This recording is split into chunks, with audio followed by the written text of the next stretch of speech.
You're live, Mr. Chairman. All right. I'd like to welcome everybody to this Greenville County Council Budget Workshop. And first agenda item will be the invocation. I'll ask if Councilor Shaw will do that for us. Please bow your heads. Father in heaven, help us.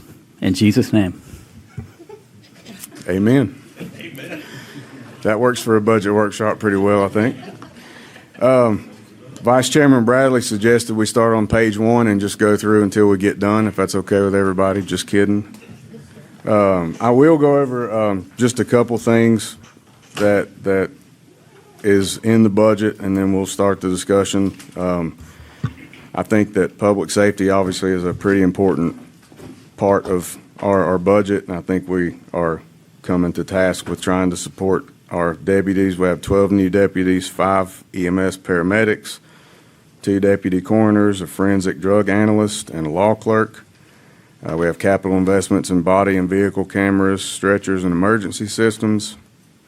General fund balance averaging around $68.7 million. We have our 3% annual employee merit-based salary increases, $7 million annually for fleet and equipment through the master lease. And then for infrastructure, we have $43.1 million for paving, sidewalks, bridges, and traffic calming, as well as $6.5 million combined for stormwater quality and drainage improvements. And I just wanted to kind of get some of those numbers out before we started the conversation, and whoever would want to kick it off and begin our discussion, if anybody has anything they'd like to share.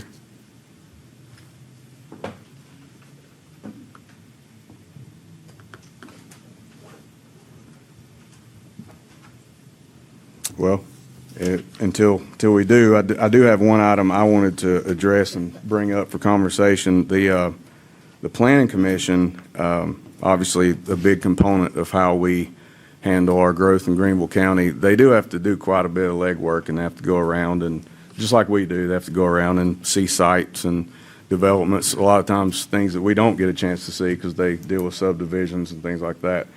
And I would like to potentially discuss if the body would be acceptable to it, to figure out a way to allocate about $10,000 for the Planning Commission to have just for expenses for when they do go out to see these places, so we can get them out in the field a little bit more rather than just relying on what we give them or what they find on the computer. And we'd love to open that up for discussion. I don't hate it. Excellent. Councilor Long? Yes, would that be like for mileage? What type thing? Yeah, it'd be like reimbursement for expenses, like if they had to go out and visit a place that was in Joey's district and they live in the southern part of the county, or vice versa, and that Right. way they're not having to just use their own gas money to go see it, and them being able to physically see the site might play into their decisions a little more and help us make some of those decisions.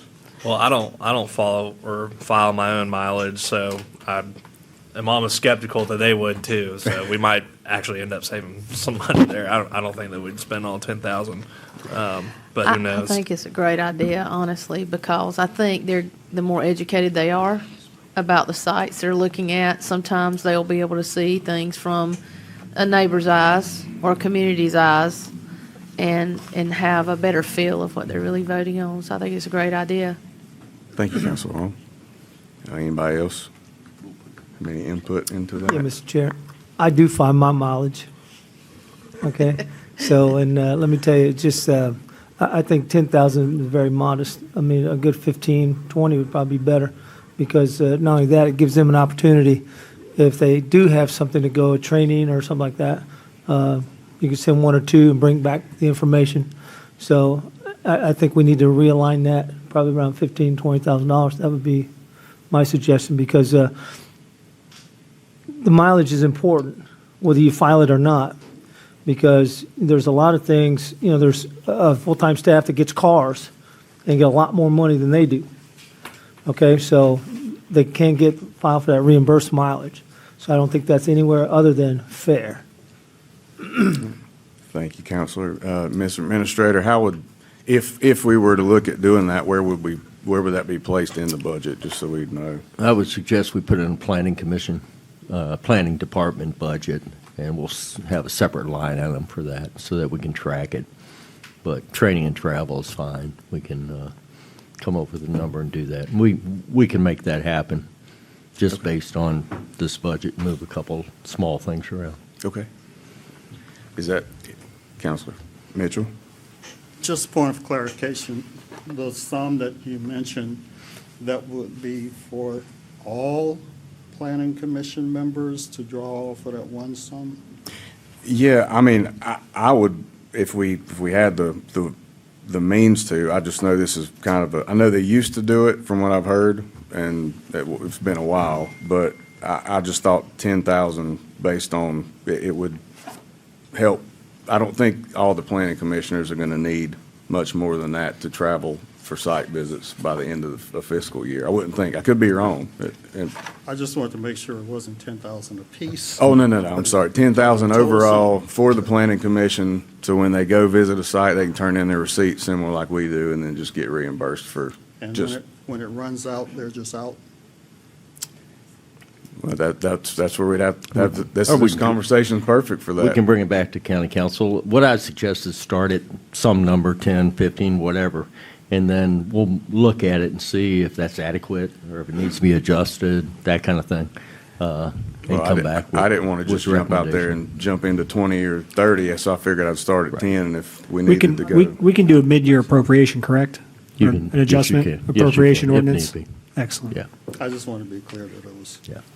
one amount for everybody and not one amount for each. Right, no, that was my thought, is just 10,000 for the planning commission to deal with their travel.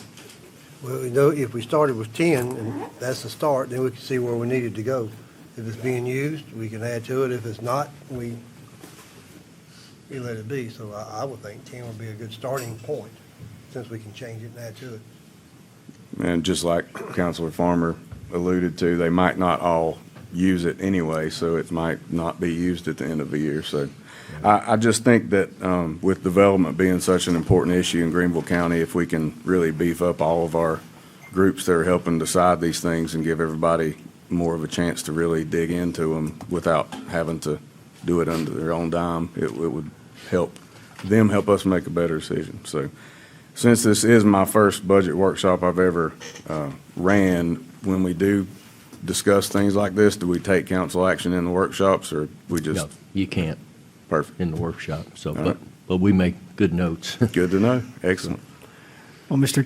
Chairman, if I may? Counselor? This is a perfect lead-in to, I believe I've counseled the county administrator, yourself, and all the finance committee members about moving the passage of the fiscal year 27 budget out to November, December timeframe. Now, would now be a good time to talk about that? Yes. Sure. And this lends perfect into it for these situations where I know there's a lot of contention in the county over passing one budget in June and the next one in July. And I understand the pros and cons. I've talked to the administrator about it. I've talked to the chairman about it. I've talked to other people about it too. I think the best thing for us as a county to move forward to kind of get rid of all that nonsense and all. It's not nonsense that's not important, but I'm saying get rid of those distractions and allow us to govern on important things. Is allow the administrator and the administration to prepare the budget for 27 ahead of time, but us not pass it until November, December timeframe where we approve it. And that serves two functions. One, it allows us to look at something like this, which is perfect. Hey, they've used up $5,000 already in 4 months. Maybe we need to make it $20,000 for the year. And I think that, that's something these guys get eyes on site. I think is very important. It helps everybody. I know I look at everything online, but sometimes being there on boots on the ground is a lot better. And it also stops hopefully the lawsuits of passing a budget and the problems with, is it a problem or not a problem, legal or not legal. I'm not a lawyer, but that stops that. And additionally, it keeps it out of the springtime, which is a election year. So we don't get grandstanding by other elected officials making big presentations and hubbubs in front of the council about this or that affecting the budget. So I think we're killing three birds with one stone. I think it's a good compromise. It's not perfect. I don't think it'll ever be perfect. There's always going to be an issue, one side or the other. I think weighing the totality of the situation, that's a good solution. Thank you very much. I Councilman concur Green. with that, especially since I share the same sentiment that I think it's good that we're not doing budgets during election years, because it just, from what I've been told from former counselors, it just leads to a lot of grandstanding and really hinders us actually solving issues and ends up creating a lot more. I would agree with all those, and I will also add that I think that honestly, it just feels like the waters got muddied, especially in the last budget cycle with the 2-year, whether something was illegal or not illegal, and once that rumor mill starts spinning in the public, it creates chaos, and if we can do anything, I know, under transparency and making things simple for the citizens to understand, I think that would be a good way to approach this upcoming budget, so I agree with you as well. And I want to be very clear. I take this very seriously. I know it takes a lot of the staff's time, the administrator's time, and that's their jobs, and they do very good at it. But at the same time, they can still prepare. I can't imagine it would be that significantly different. So waiting 6 months to pass it and then being able to tweak it, I think, is actually, after speaking with the administrator a bit, it probably could serve us pretty well in the long run. Thank you. Anybody else on that topic? Councilor Russo?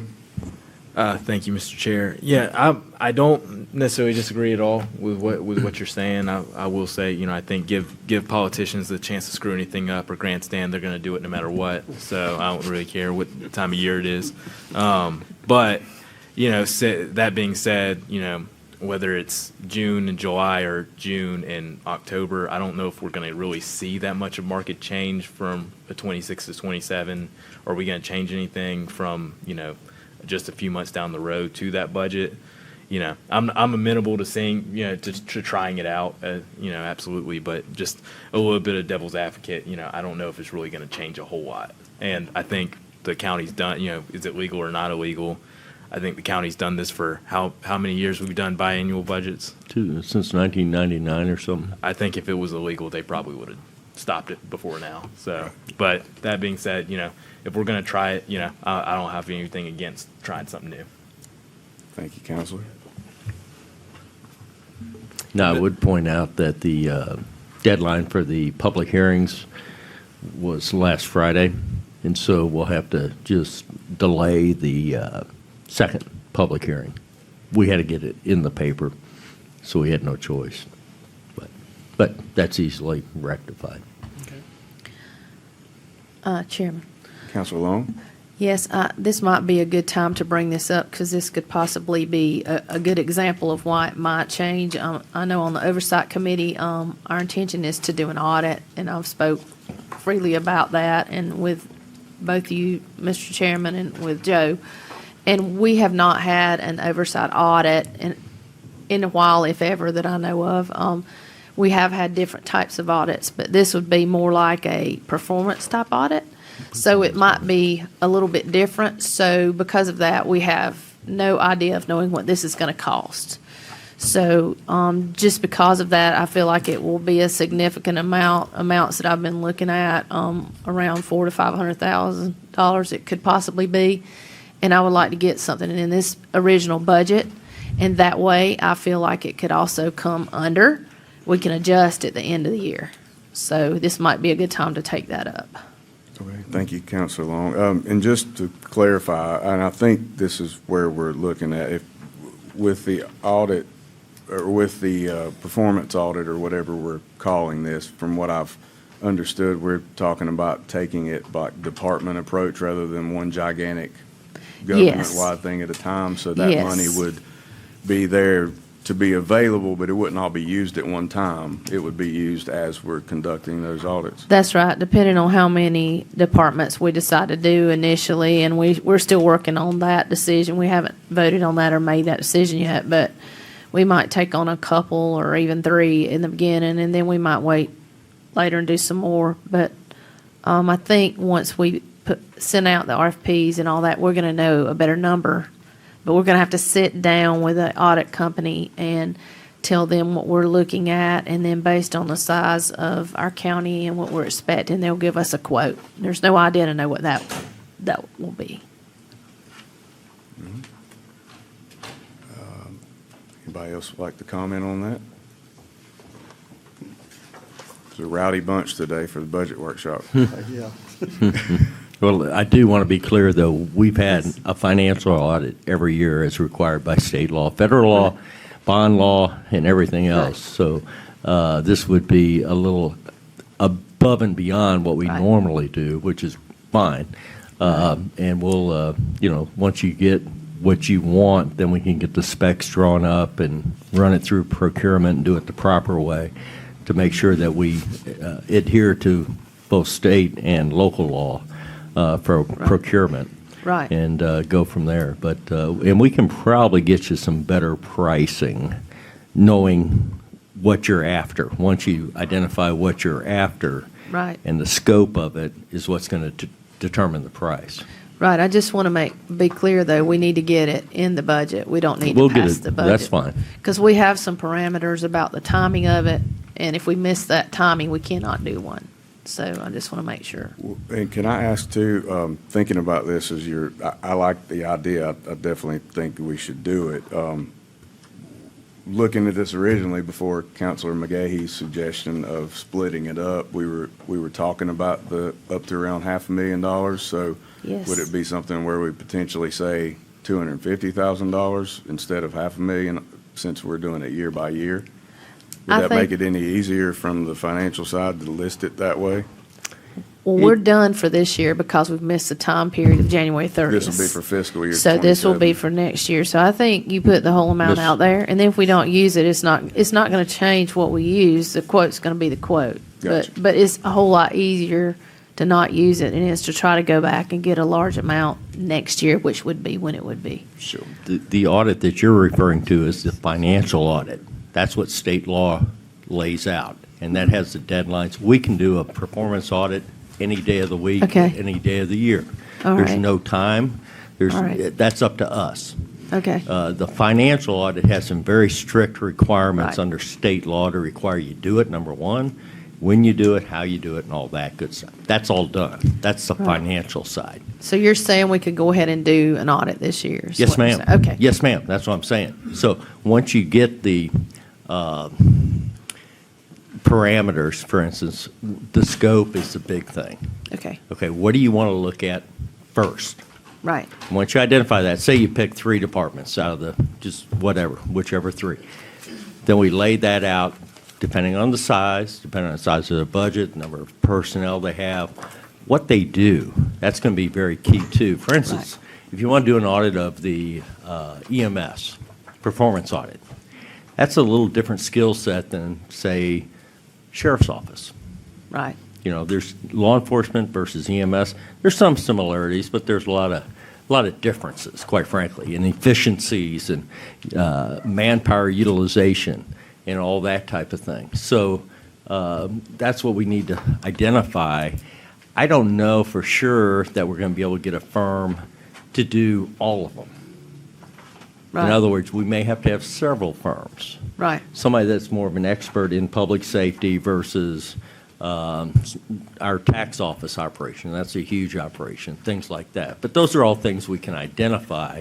Once you all kind of decide what direction you want to go, then we can craft it to address each of those. Okay. But there's no timeline. Okay. That's good to know. Thank you. Mr. Chair, Counselor? we're talking about an audit. We already have the financial audit as a requirement. Are we looking for something in particular for a performance audit? Yeah, we're looking for efficiencies, things that we might could save money on. We're looking for, are we following policy and procedures, things like that. Okay. Well, we would hold the administrator responsible if we're not following policy and procedure. And I know from the things that I've already seen that we're following policy and procedure. But when it comes to a performance audit, it seems like we need to have a firmer idea, and I guess that's what the administrator is saying. Once we get everything that we want to look at, then Right. we can go out and maybe select a firm.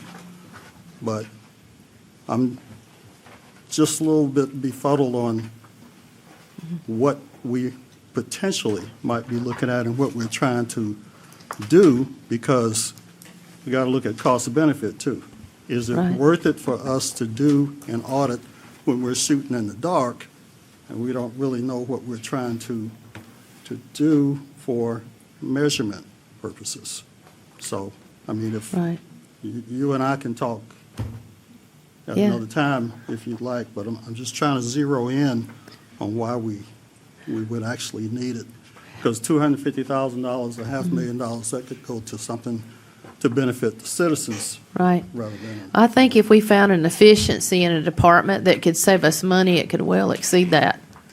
And I think it's important, the audits that we have, why they're important, they're mostly a financial condition audit, like a financial statement. They tell us where everything is, what we have, and that type thing, but they don't tell me or you or anyone, our constituents, how we're functioning.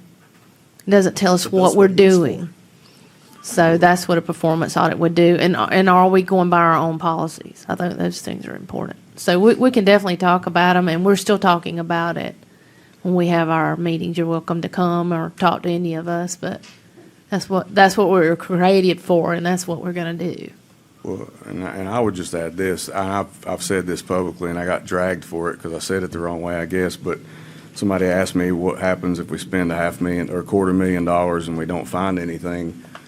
And I said, based on the 2 years I've been on council with people accusing the administrator of personally buying $30,000 worth of coffee for himself and the toilet paper and the tumblers and all the other stuff, if it gives citizens assurance that their money is being spent the right way, then it's still a good investment, even if we come out just net zero and there's nothing to be found. At least the citizens know there's nothing to be found. That's right. That's just the way I see it, but I got in trouble for saying that, so. The I wanna only thing to be clarify. found is us kicking butt. Thank you, Mr. Chairman. Yes, sir. And if I could add to it, it is very helpful because there's, in this business, things change constantly in different areas of it. And while we do have great management across the board, there's some things that, they're trying in other places that we're not aware of or we haven't gotten around to trying yet. So this can be very helpful for Yes. us to look at new ways. Oftentimes we are on the cutting edge. We're the first to do a lot of things, but not always. And it's healthy. I'd like to see county council move toward away from the type of budgeting that we currently do and move to a priority-based type budgeting where you set your priorities and then the budget's built strictly around those priorities. And then the performance is measured on how well you meet those priorities. But that's going to take a little bit of work on council's end and our end to get there. But that would actually be something that's very visible and you can see the results. You can see what's going on. It's very transparent. And that's kind of the new wave of budgeting, quite frankly. Zero-based budgeting, that's not the way to go, quite frankly. If you want to go back to, 1977 and Jimmy Carter, that's when that was introduced, and it really was not effective. In fact, they scrapped it 2 years later. But there are some higher matrices that we can put in place that show you what is happening in different areas of our operations. We have a very, very varied operation. If you look at the number of businesses we have, look through the budget, look at the departments, we touch a lot of different areas, quite frankly, and how we do things. Landfill operation, that's a very unique operation, quite frankly. It's a construction operation. It's always under construction, where we're building new cells, we're burying trash, we're doing all kinds of things.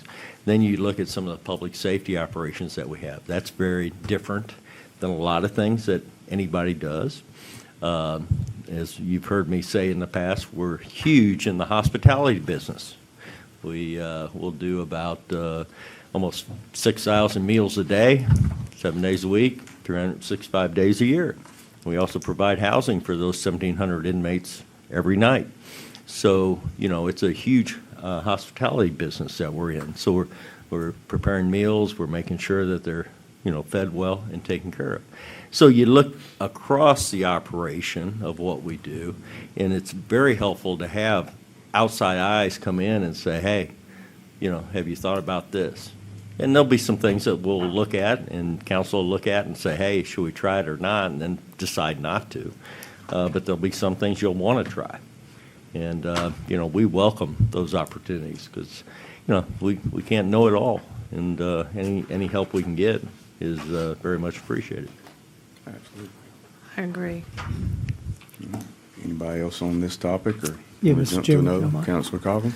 Yeah, on the changing, as you mentioned, Mr. Administrator, so that would require changement to the county financial policy. Oh, no, not at all. Okay. No, it's just getting council to sit down and identify priorities. And for instance, if, pick anything, becomes your top priority, then you build your budget around that. And so, but no, financial side, that's strictly controlled by GAAP, generally accepted accounting principles and those kind of things. So it's totally different. Sure.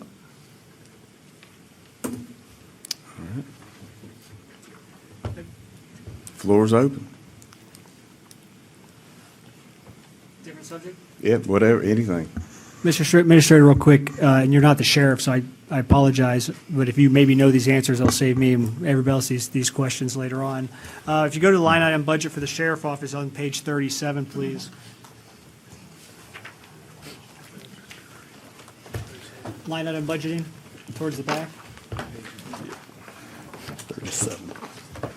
Line item. 37, in the back. The line item budget. Yeah, I don't have 37. Does the, Right here.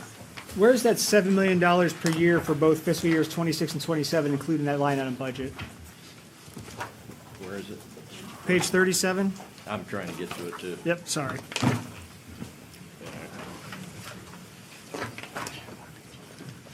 Or is that coming out of a general fund transfer I'm not seeing? Okay, what was the question? I didn't hear the question. In the highlights of your brief last week, I apologize for not being there, but you did give it to me, I did review it. The $7 million for vehicle equipment replacements and additions for both, is that the sheriff's office or is that for the county? That's countywide. That's countywide? Countywide. Okay, and it's $7 million each year? 7 million, yes, Each year? right. So $14 million. What was it for fiscal, because I didn't look, I was looking at the $7 wrong portion. million. It's been $7 million. It's been 7 million probably for the last 4 or 5 years. Back in COVID and prior to COVID, we dropped it way down, and we're playing catch-up to replace some vehicles, mainly sheriff's vehicles. We don't like to run those when they get up in the 100 and some odd thousand miles. Now, when we have that, it's not an actual $7 million out of pocket for the county because we do what we call a master lease. And that is basically a financing that we can pull off, municipal financing, so it's very low rates. It's an installment purchase. It's called a municipal lease purchase. And so we buy them, we borrow the money, and we'll make payments. And the payments are approximately, for the last 6 years together, are about 7 million. But those numbers just happen to cross paths.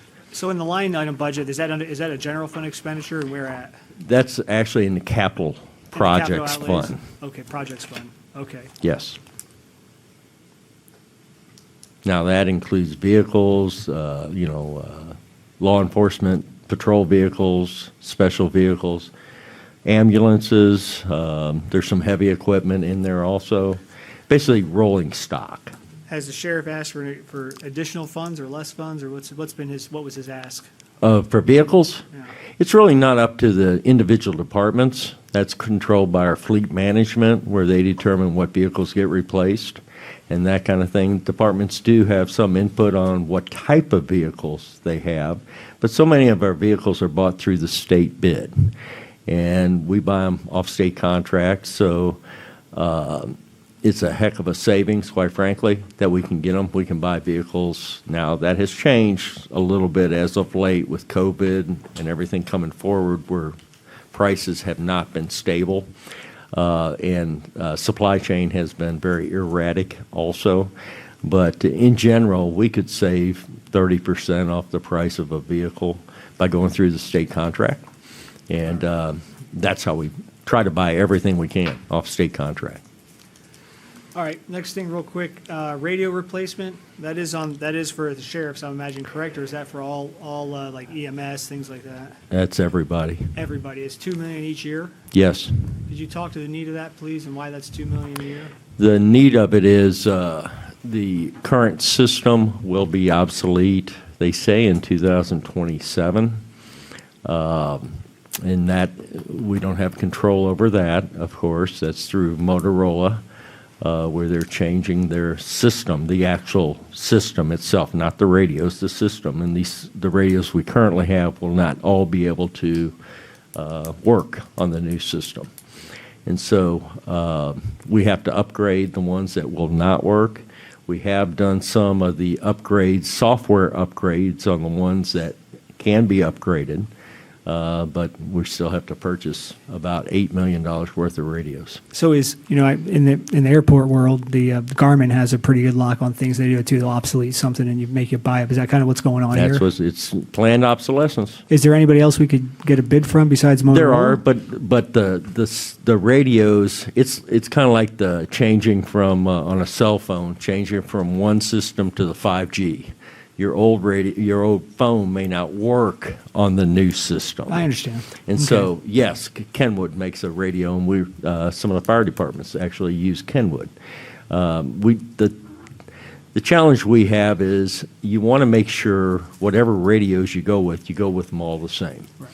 So in case there's a situation and somebody grabs somebody else's radio, they're not fumbling around trying to figure out how to make it work.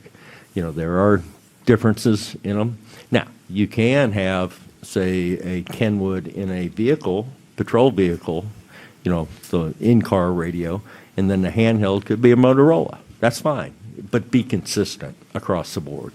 And that's what we're looking at, and we've had conversations with everybody about that. In fact, we do have some Kenwood operating right now as we speak, but it has to, within the different disciplines, we have to remain the same. Okay. On those type of things. But it's purchased over a number of 4 years is what we have it projected for. Okay. One last question real quick in my notes. The 3.1 for the economic development funding, that's JDC, correct? Yes, that's for 2 years. Okay, and I didn't see that in here. What line item is that under? Okay, I'm sorry, that's 1 year, but that includes SCTAC, that includes Upstate Alliance, and GADC. Okay. GADC is about 1.8 million, if I can recall. And that's each year? I have to Yes. I'll find it. I'll find it. I don't want to bog things down. I apologize. Just It's for in clarification. Infrastructure Bank is where it's Infrastructure budgeted. Bank? Right. Thank you. And it's broke out in there. Yeah, I wasn't able to read all 400 pages this week, but I tried. Fell asleep after about 10 pages each night. Do you have any other questions, Counselor? Not that I've written down. I'll listen and hear we have. But thank What you. held you up? Yeah. Anybody have any questions on that or comments? I did want to answer a question Mr. Steve sent me about the. Yeah, can I do tiny background on that, just Yeah, for you can. context? Yeah. And it might be for the people here or listening that, I looked at the overall budget, and I remember the number last year during debates and things like that was that it was a $380 million budget. This year, that same number is 488. So I did ask Administrator Cornell kind of how there are things that we're not actually, revenues that aren't ours and expenditures that aren't ours that make up that number. Just curious. Yeah, and that gets back to the fund accounting, not fund accounting, fund accounting. And that's government accounting where we account for everything in individual funds. And then because they're accounted for in individual funds, in order to keep track of them and expense them properly, for instance, roads, we collect the money in Infrastructure Bank, we move the money to road fund. So what happens is, and I'll just use some round numbers just for illustration purposes. Fund A receives $50 million new money. Okay, that money's going to be used over in Fund B.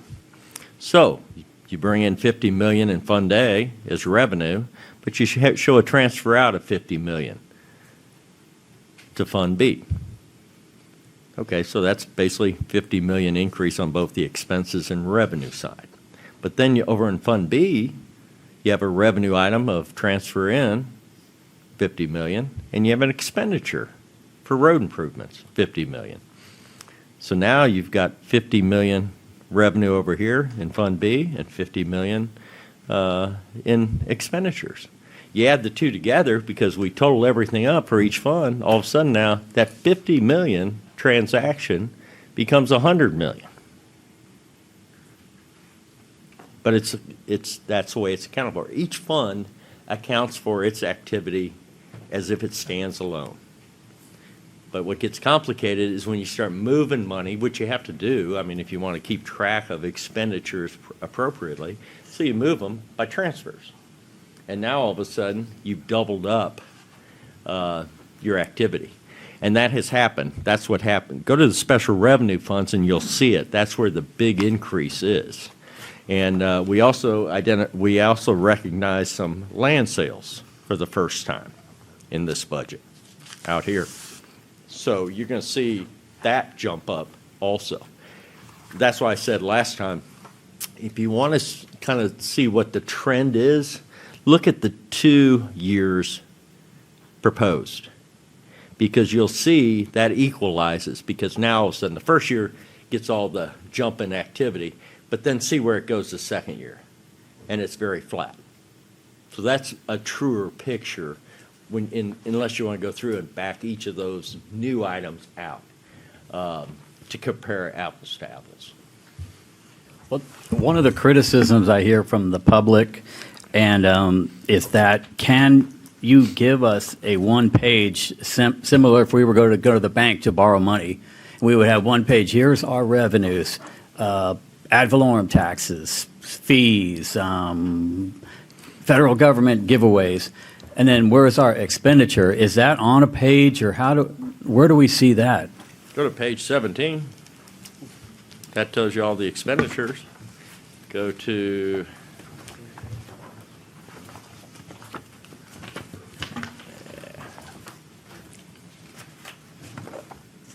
where is it? Yeah, right there. Page 20.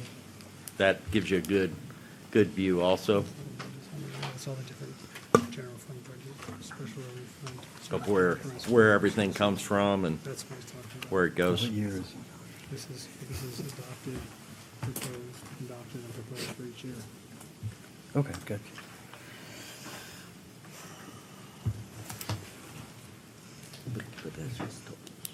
But that brings us, because if you look at 2024, it's 386. Then 2025, it's 399.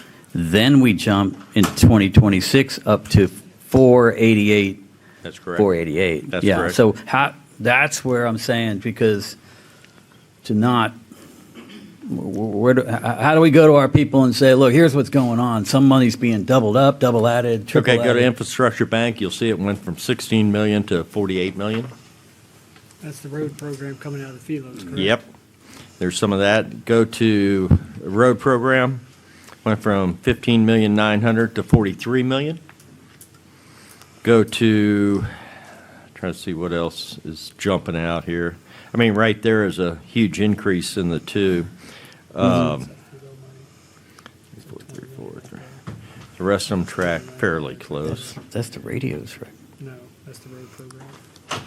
Oh, It's okay. 30 million, and that's why it has that little star next to it. I think is that correct? The little asterisk in there means a transfer, and that's where we'll see all the doubling, correct? Pretty Yes. sure? That's what when I was looking through it, that's what I saw. If it has an asterisk, it's coming from another fund where it's accounted for twice. Okay. They include transfers out. Correct. It includes the transfers, funds, why you're yes, seeing sir. that double That's fund correct. budgeting. Yep. That'd be $82 million right off this, Right. this with the road. That's what I mean, just right there, you see it. That's the majority of it. Yeah. And it's just going to happen. Anytime you do anything additional, you're going to see if it's of any consequence, it's going to be a big jump. Okay, so Councilman Tripp last time asked about, which is, I was curious about this too. Last year, it was 12 million was the number for roads that we were out of our budget. This year, it's 40 million. That's a difference of about 6 or whatever. That, the schools are calling and saying, you're taking $8 million of our money. So what's the difference between the 26 million that you said we were getting extra from Philo money and them saying it's 8 million? Okay, well, we're not getting that much more Philo money, the 26. We got a bunch more state money that went toward roads also. About how much? You know? About 11.4 million, I believe. Okay. And we always, each year we get some. It's ranged from 3 million to 6 million, but it jumped up to 11 million. So we did get more money from Philo's Infrastructure Bank is what's proposed. And so we're actually, reports are being run as we speak to to what degree it will affect each taxing jurisdiction outside the county, so that we can alert them to what it will be. But it's a combination of all those things to get to the 40 million. That was the number I kept hearing from county council, that we want to do something meaningful for roads. Philo money is from companies coming in, job creation, as you know. And job creation creates more residents, which creates more infrastructure issues. And so that's how we got to going after that source in order to increase road maintenance money. On the C funds, what did you say I know we got more back this year than typically. Yeah, we got, I believe it's 11.4 million is what number I keeps just want coming. to know so I could shake their hands for giving us more money finally for once. Yeah, oh yeah, absolutely. And I encourage all of you counselors to call the state reps. I did, talk to them, and I pushed it and talked to them and tell them, hey, we need more money in Greenville. My constituents want it. I mean, you know, we actually have some sway over those guys if we push hard enough. So I encourage all of you, if you haven't already, contact those guys and tell them we want more money for roads. I mean, they can sit down there in Columbia and have a billion pork projects that who knows where the money goes. But what we really need up here is this. And, you know, it's nice that some county with 3,000 people has beautiful roads too, but holy mackerel, really? I mean, I'm about spreading the wealth. I get it. We're a donor county. I mean, South Carolina, in the national sense, is a recipient state. So I understand that. But encourage that. We need to do that as a council to really advocate for ourselves. I say before they go back to session, each council could send a letter back with their reps. They just take it with them. Dr. Fant. Thank you. I want to piggyback off a question that Councilor Shaw had, because I've gotten several questions, calls from. And I know you had said, Mr. Administrator, that you have not told the municipalities and the school districts how much they would be getting less from us because of holding back 60% versus 30%, which needs to happen because you're taking money from them that they plan on, have gotten for decades. Then all of a sudden, we take it from them and shift it to roads. That's great, but these are citizens that are part of Greenville County and our taxpayers as well. The school district is extremely concerned because if you hit them, they were not going to do a millage increase, but if you take money from them, it's got to come from somewhere. So we can beat our chest and say, we didn't raise taxes in Greenville County, but you did because the school district ends up doing it. So I think before we get too far, it needs to be spelled out specifically to the municipalities and the school district. And we need to be cognizant of the fact that we're blindsiding these folks and taking money from them that they were anticipating just to make ourselves feel better with regards to our road efforts. Dr. Fant, a question just to see, and I don't know, this would be for the administrator or whoever, but I do agree that I'm sure it was a surprise to them. So my question, I guess the administrator first would be, in the upcoming fiscal year, if we weren't including the funds from the Philos, where would we be sitting on average for the roads? Well, depends on what we get from the state, but it'd probably be, the first year would be about 22 million, and this next year would probably be somewhere around 12 million. So my only thought would be this, since that would be 25 and 12, would be just for discussion, because obviously I think roads are priority and we try to find ways we can get the money any way we can. But the only thought would be, since if we did do what they consider blindsided, if we we're breaking it up into 2 years now, but the first year budget, we wouldn't add in the FELO portion, but we would add it in the next one to give them time to make arrangements to cover that amount that they're not going to be able to make. Just an idea. Yeah, I mean, they do seem a little blindsided. So- Well, keep in mind, we just presented the budget to county council, and of course, I'm going to make sure and present it to you all first before we go, saying what we're doing if we don't know what we're doing for sure. And we're just now actually running programs to extract the impact that it will have on each jurisdiction. Obviously, the school district is the largest taxing entity in the county, so it's going to affect them the most. But keep in mind, I would suggest that this will not fall on residential individuals because it'll be on commercial property only. And can you speak to that?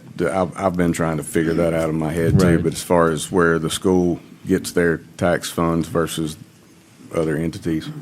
Well, as you recall, the state law changed, and there's a sales tax that pays for the operating millage of the school district.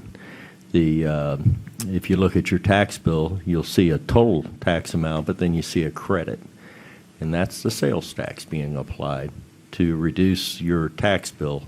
You still pay for the bond, outstanding bonds that the school district has, and so that's what you're actually paying for is their debt service, not for their operations. Now, if you're commercial, you pay it both. You pay both sides of it, so.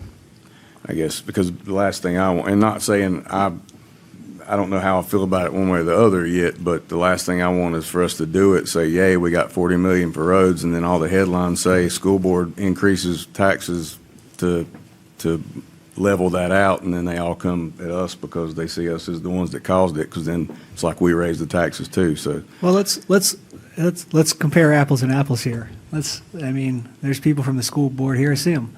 Let's talk, who's raised taxes almost every year? The school board. Let's address the 600-pound elephant in the room, the school board. And they're 68% of our tax bill. So why should we sit here and let the school board raise taxes every year, and then the county doesn't have any roads? Now, hey, I got 4 kids who went through public school, and I got 3 currently in it. So I'm not immune to the fact that we need good public schools. The same fact being is they just, even though they were ESRA funds, they spent $24 million on athletic fields. And I understand it's a different pot of money. But my point being is the school administration side is far outweighing the student pupil side. So administration's growing like a fat cow, while our kids are some of the worst in the country as far as test results. So I don't agree with the school sides getting blinded. I think they need to get on top heavy, get lean like we are in the county, and start serving the pupils instead of serving administration. So I have no sympathy for the school board or the school districts and their funding, and it's not going to hurt our kids. They need to get rid of some of their top-heavy administration. So people want the roads fixed more than they want 5 assistant principals at schools. That's a simple fact, and that's why I'm pushing for these roads so hard. And the people in these municipalities, we're going to fix more roads, be able to do it on a larger scale by ourselves than they can. Right. Thank you, Councilor. Councilor Russo? Yeah, I'm glad we're talking about this. Obviously, like Dr. Fant said, I think, I've gotten messages from the school board, and there's definitely a lot of those members that I know, and, I'm grandson of a long time public school teacher here in Greenville County, and, so I definitely feel for the situation, however, kind of echoing a little bit about, from Kurt's sentiments, can you speak to a little bit about, all right, they're saying we're going to withhold $8 million. At no point that, on county council did I think I was paying for teacher raises, because they have their own school board and they have a budget that's, close to $1 billion every year. Whereas, ours is, not quite that. So, can you speak to a little bit about, their role in the process of the FELO agreements that happen, where are they coming from with this number of, hey, they were allocating $8 million that apparently was coming from our agreements. What kind of role do they play in those agreements? And just to kind of, I don't know if I can, if it's okay in a workshop, but just to piggyback on that, because I heard this same message, is that it also is being put with it that is specifically for salary increases, which obviously leads into you're going to harm our teachers. And I just wanted to make sure that that's not actually the only thing that's going to salary increases, or if they're just saying we need the extra money. Well, those are things, that's what you'd have to ask the school board. Right. How they're allocating their funds and things like that. But the FELOs, the county is the one that grants the FELOs, county council. If it's within a city, you have to have a city on board also. Currently, we retain 31% off the top, and that is for the county doing the FELO, number one, and it was put aside into the infrastructure bank. And this was set up many years ago. And then the remaining 69% is distributed to the taxing entities based on their millage, proportionate share. There is the ability for the county to change that, and that's what we're proposing we do. It's been looked at over the years a number of times, and we just feel if we're going to be able to do something with our roads, we got to have some funding. And that's where that mindset came from. It's not unique that we just thought about it now, but it's county council's prerogative on how that money is distributed and where it goes. And we have purposely gotten to 40 million because that's a number that I had heard from a number of you all that would make a difference if we can sustain it going forward, and I think we can, obviously, if we do something like this.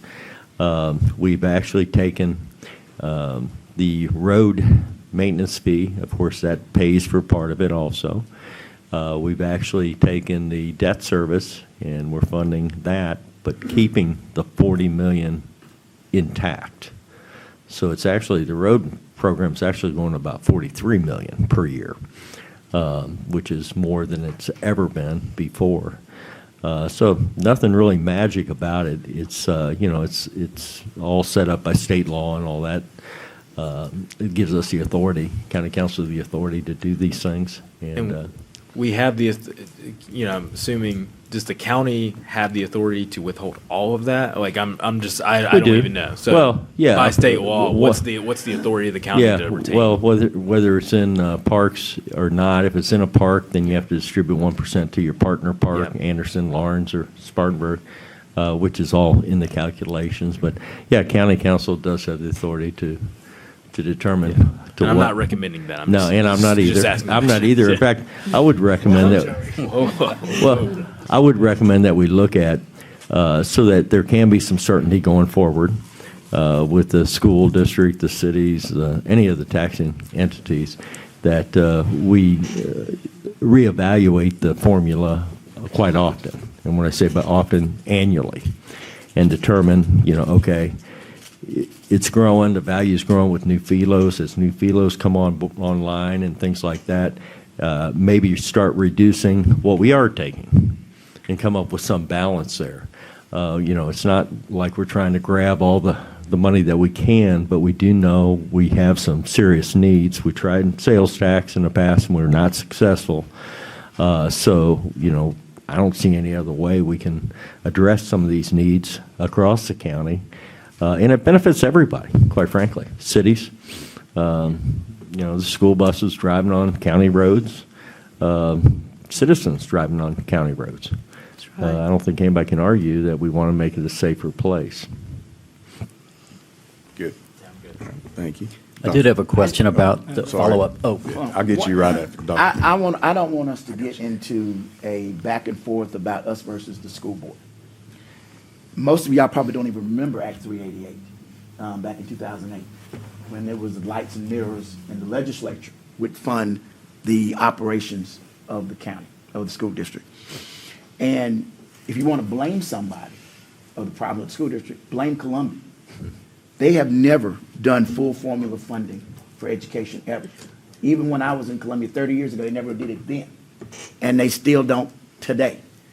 If the budget says 180 million and Columbia decides to send 80, well, where does the other 100 come from? It falls on the taxpayers of Greenville County. No, it may not fall on the little line item he sends out, but it gets paid. And I don't like the idea we say, well, it doesn't fall on owner occupied. Well, it does to a certain degree, because even owner occupied people have cars, they have boats, they have motorcycles, they have rental properties that they own. Get a big truck like Joey Russo got. I mean, every time it goes up on them. So nobody is, any business, we talk about businesses creating jobs. Well, we're trying to create jobs, but at the same time, because we duck, we also clobber these businesses. So just the point being, no, just because Mr. and Mrs. Zukowski, who moved here from Minnesota, may not pay it when they move here, and they keep their cars where they are. But everybody else pays it.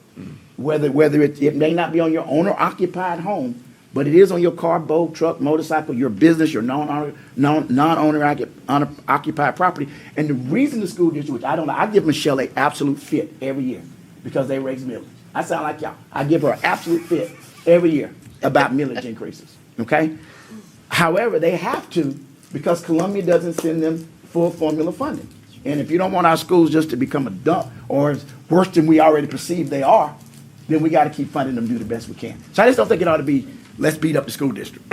I got a question. What was the perception as to why the state legislature didn't want to do that back when you were on?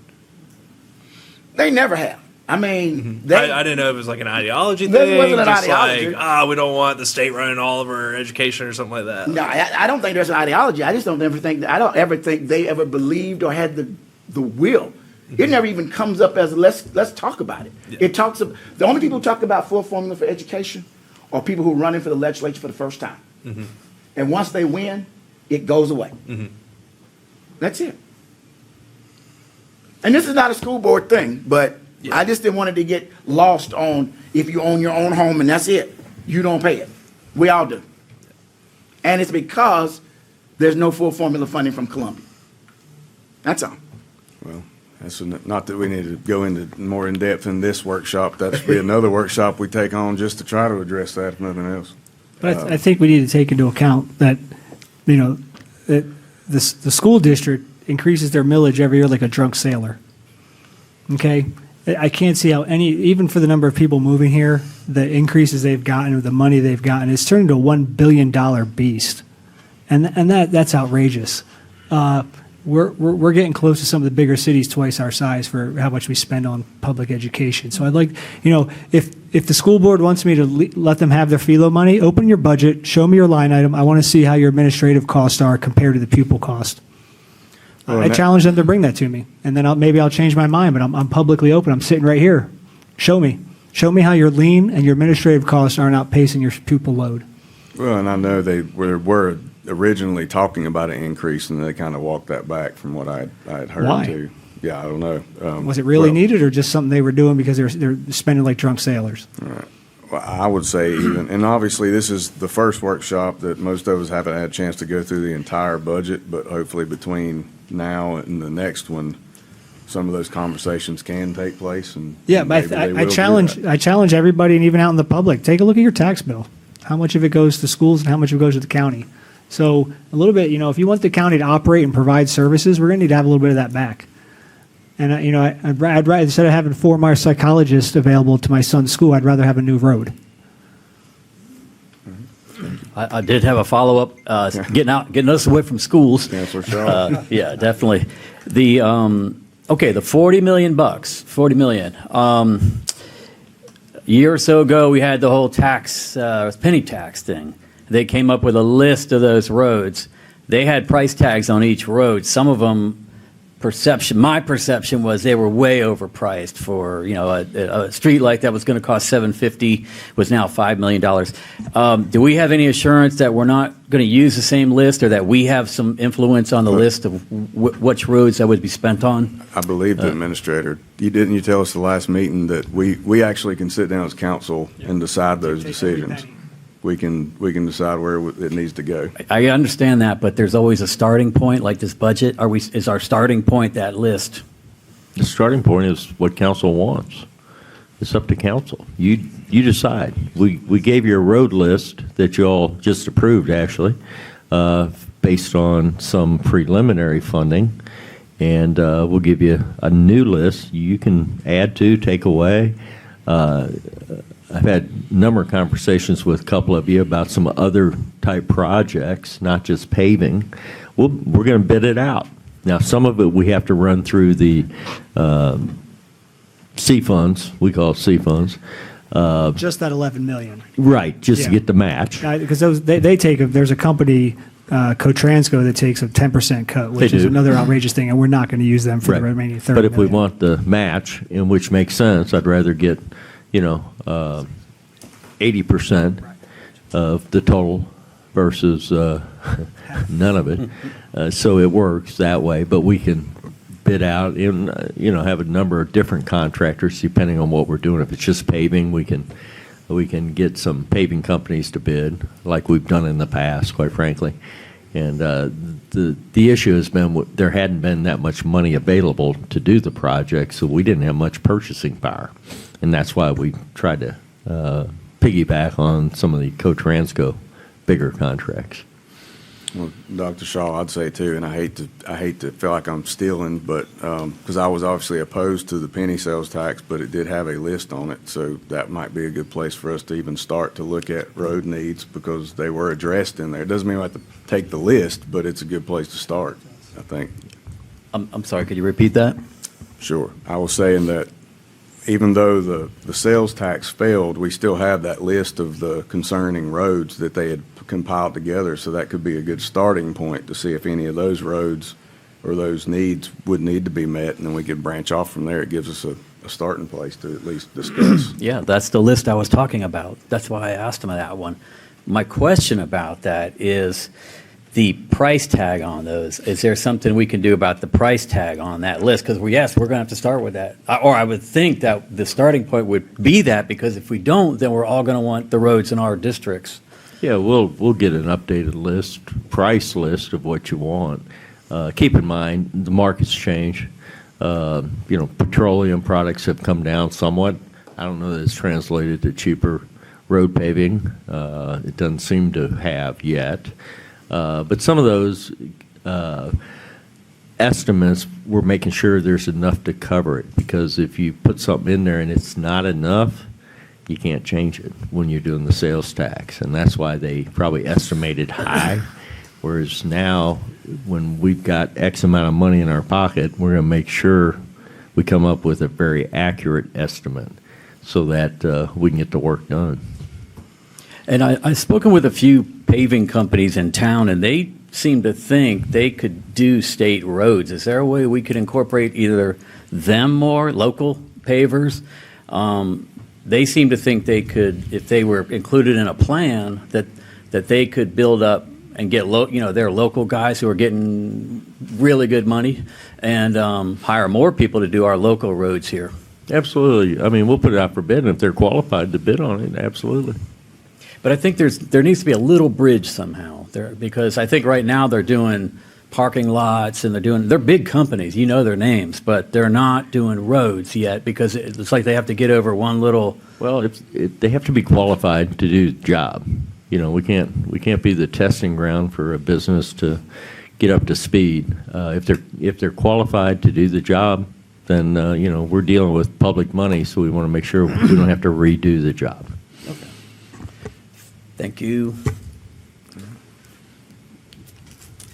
Any other ideas, topics, concerns, jokes? If I could bring something up, I kind of alluded to it last time. We've been having some discussions with the folks at the courthouse. They're getting out of space, and it's starting to get to not a crisis situation as of yet, but a serious situation. And we have some funds in this budget, in the capital side, to do, it's 1.2 million, I believe, 1.3 million, to do some renovations to add some offices for sitting judges that are in the higher courts. But that's just kind of a Band-Aid until we can come up with a bigger plan. and I want to throw it out to council so that I can get your feedback. I'd like to start a study group with the occupants of the courthouse, the solicitor, public defender, of course, clerk of court, some of the judges, to see what their needs are. This would be, like I said, a fairly major undertaking that would cost a significant amount, that would have to bond.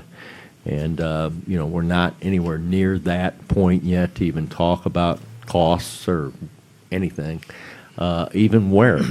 There is some opportunities to maybe go off-site. If we stay on-site, there's some ideas floating around about how that could occur. So I just wanted to throw that out to county council and have some more conversations so that we can be in a situation to address the need prior to it becoming a crisis. Do we own any unoccupied buildings right now? I don't think so. Okay. No. When we relocated a bunch of our state agencies and everything out of here, that was a scramble to find a home for them all. Yeah. We do have a couple of lease spaces of McAllister Square, EMS, emergency management, some of the sheriff's operation. But no, we don't have anything available.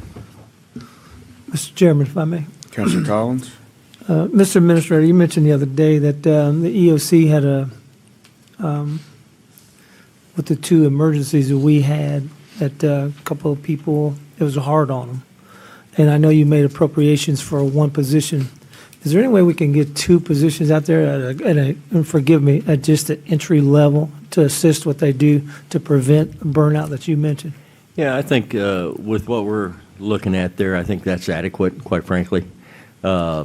These are, would be not just an entry-level position, but somebody that can actually add to and prepare. And it's just mainly having a body there. Correct. Because when things happen, it's all hands on deck. It doesn't matter what your title is or anything.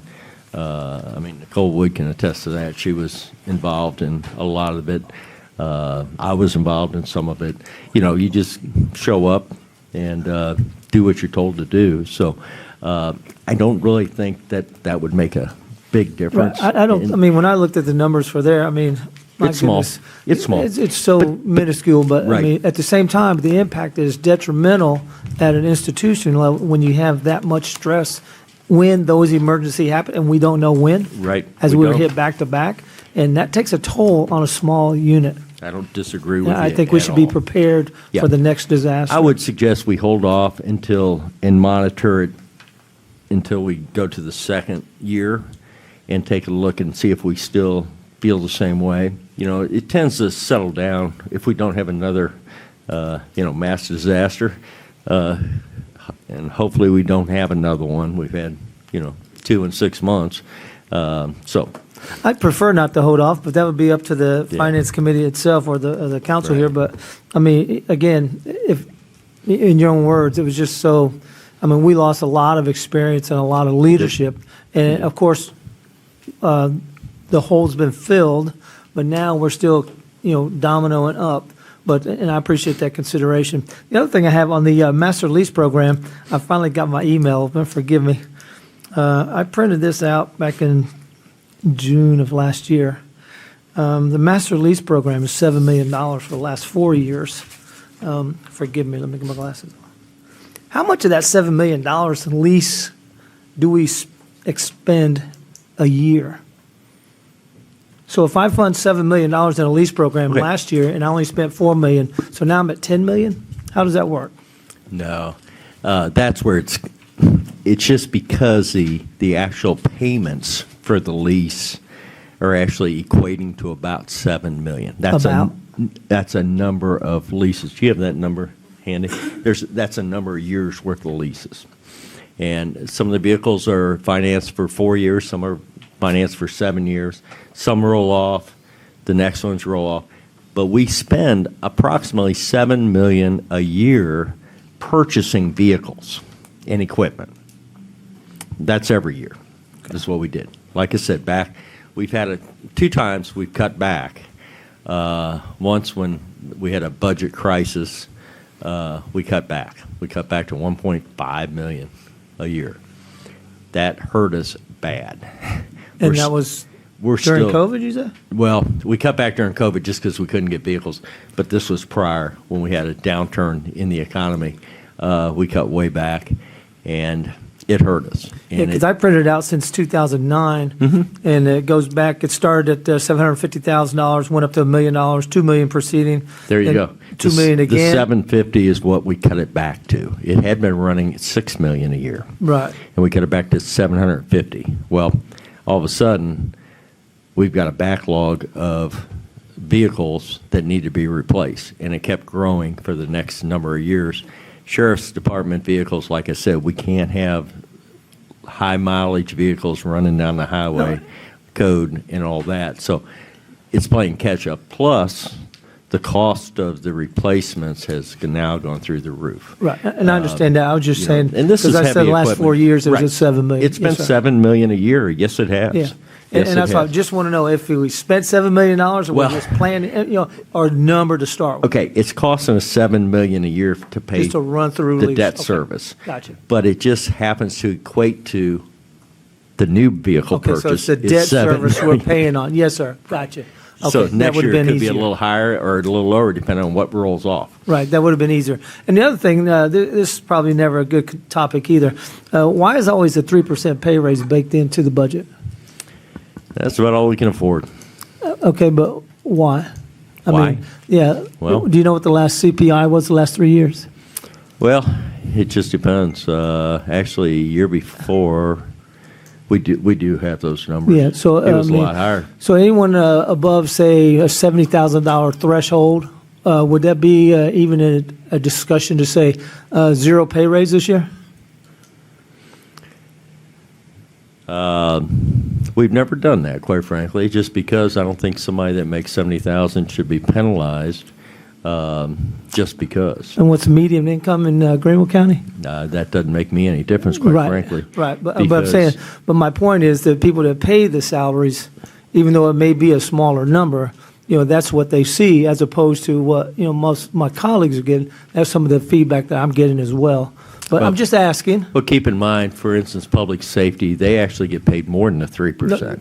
With That exception of public safety. That doesn't reflect their total pay Absolutely. increase because they are also on a step plan. Yep. So in the early years, they move up, their pay jumps up quicker.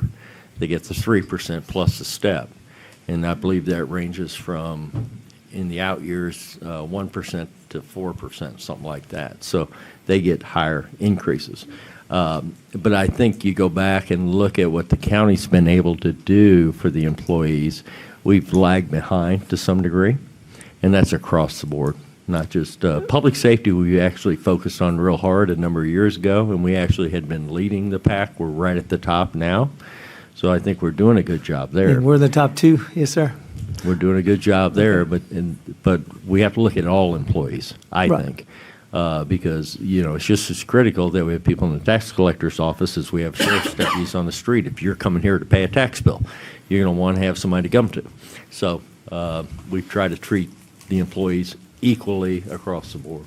Right. And I think we have done that with the purchase and the building of this building. Maybe have realigned our priorities. But like I said, it's just a conversation that, I don't think 3% baked-in pay raise is legit. But that's my opinion. Thank you, Mr. Chair. Councilor Mitchell. Mr. Chairman, I got a couple of things. I want to go back to Mr. McGahey on the radios. Are you good? Oh, yeah, I was just trying to see, I mean, I understand obsolescence, they do it in the airplane world all the time. I just wanted to make sure that's there was a reason, like, if the radios are working, I can't see spending $7 million as much as we do on cars just for radios. So it was, just as a clarification, that's all. I'm happy with that. Okay. Because I just wanted to make it clear that we don't want to get in a situation like the FAA is in. Oh, yeah. No, I was just a Obsolete clarification. equipment, And we don't control that I'm with stuff ya. because Yeah. all the tech companies build in their obsolescence Oh, yeah. and they pass it on to us. And if we don't get on board, we'll end up like the FAA. Simply asking the question of making sure I was understanding it correctly. I'm not opposed to that at all. Absolutely. And matter of fact, if you remember back to 9/11, the interoperability of all the radios was one of the critical fail points that caused a lot of Right. problems. So, yeah, Right. absolutely. Yeah, and we dealt with that with FEMA and the local police trying to communicate, Oh, and the yeah, fire different- department and yeah. stuff, and it's a mess. Question for the administrator.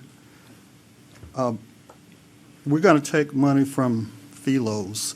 Have you done, I know this is a preliminary budget, but have you done any kind of an assessment on what jurisdictions or what entities will be adversely impacted for the money that we take from the FELOs? And is there anything in our budget that is reflecting that? It's like, is there a decrease somewhere where there normally isn't a decrease? Well, to answer your first question, we're getting those reports now Okay. on what the impact on each taxing jurisdiction will be. Should have them in the morning. They had to write some programs over the weekend to extract that. So it may not be 60, it may be 39, 50.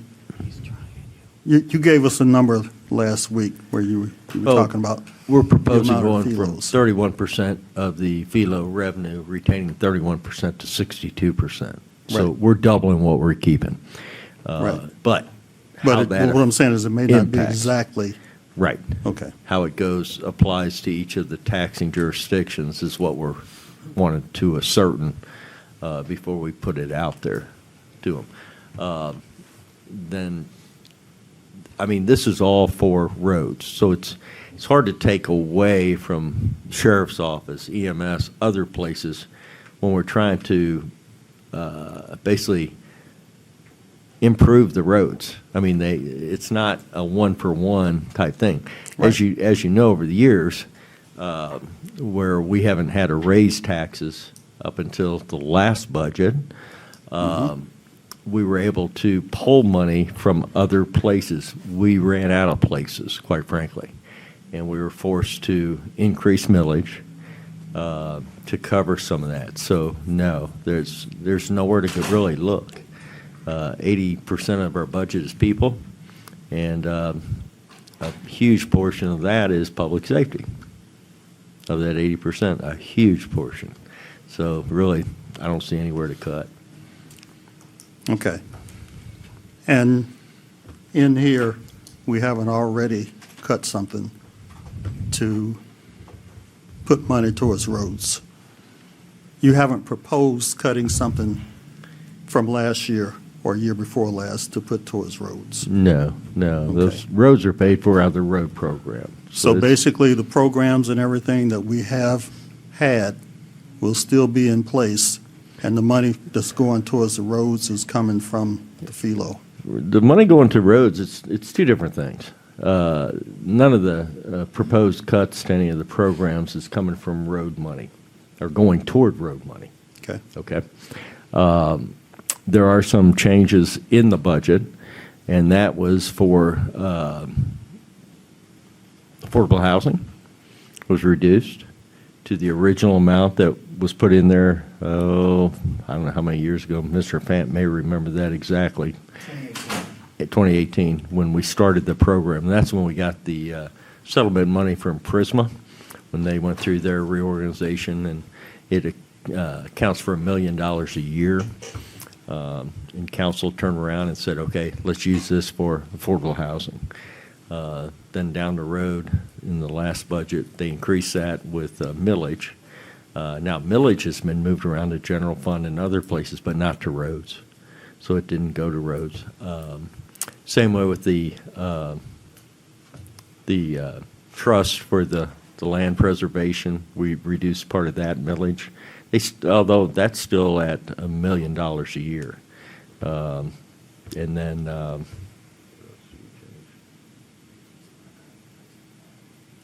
Parks and Rec actually reduced their millage a little bit too. And that was to gain a reduction in overall millage for the county. So we looked at all areas in order to accomplish that. But whenever we start on the budget, obviously we start looking at what the needs are, and there again, we're so heavy in public safety that kind of drives our direction, and we look at that and what their requirements are, and then try to make things fit in order to accommodate the best we can. Although the sheriff asked for 50, 60 positions this year, we were able to recommend 12. So obviously we weren't able to do everything that was asked for. And you go through the budget requests and you'll see there's no way. There's just not enough money to make it work regardless of where it comes from. Okay. So. Well, I'm a proponent of affordable housing, so could you give me some idea of what kind of hit affordable housing is actually taking in this budget? And it'd be $2 million less than what we gave them from last year. Two less. Okay. Right.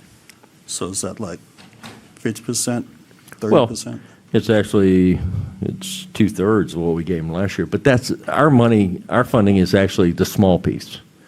That's what we had done over the years to supplement them. They get money from HUD. They get money from other sources.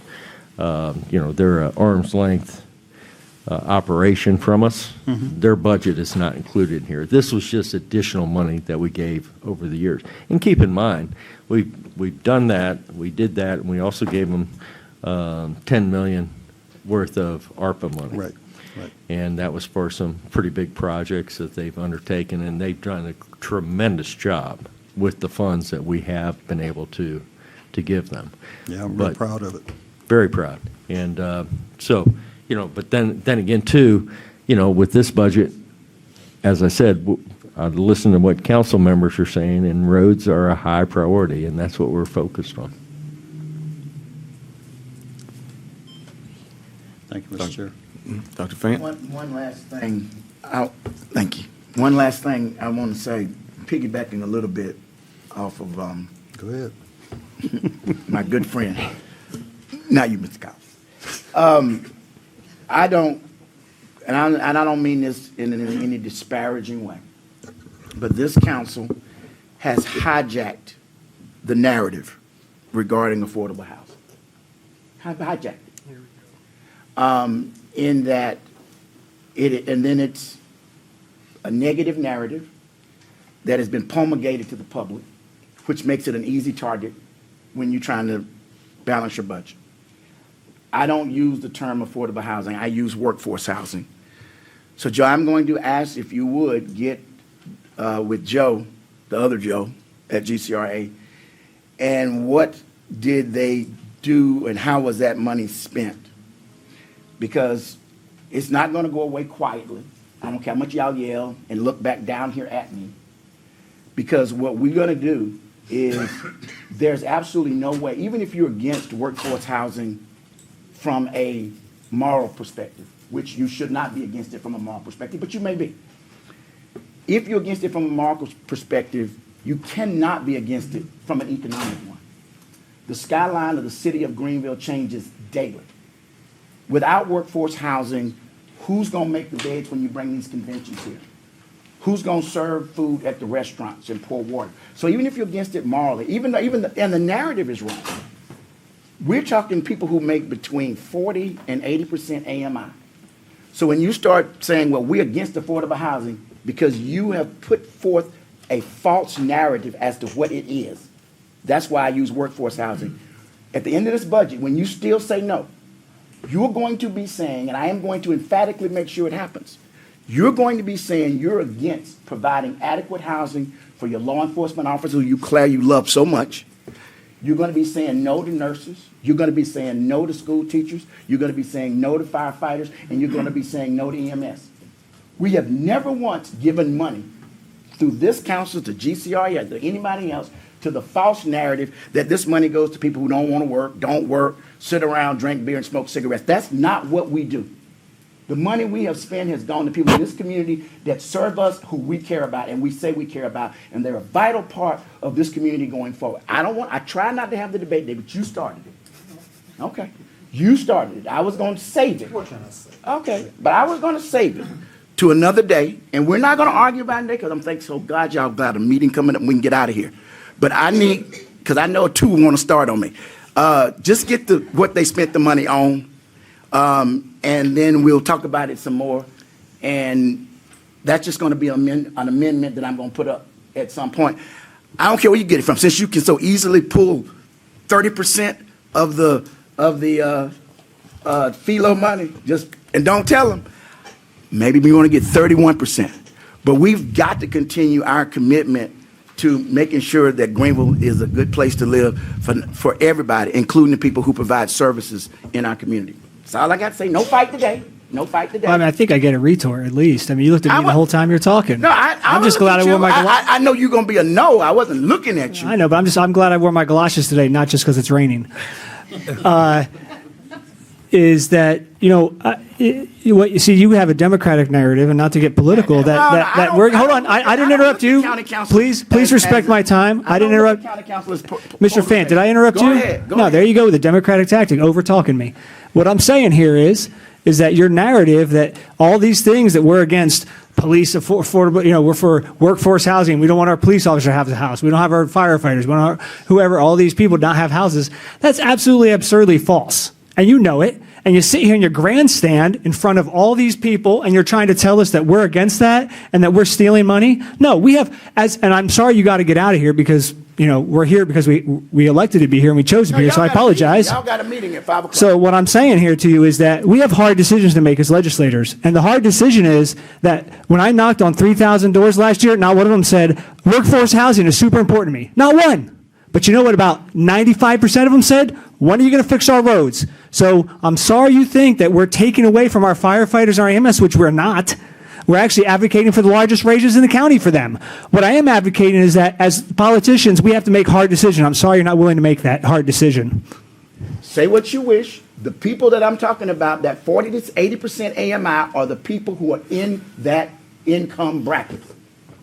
All right. So instead of me using the gavel, I'm just going to say let's start to wrap this up because I think the workshop was productive, and I hate that we ended on a firecracker. But before we end, I do want to say to the administrator, every person up here probably has a different opinion on the budget.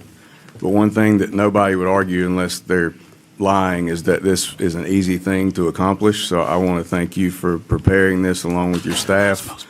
And echo that sentiment. Hopefully we can look through these questions and discussions we had with the school board and FELOs and everything else, and let's move to the next workshop, the next vote. And I think that overall, minus the last 30 seconds, it was pretty positive discussion. So with that, I'll entertain one final motion. Make a motion to adjourn. All in favor? We are adjourned. You don't buy. Have a good evening, everybody. You don't buy.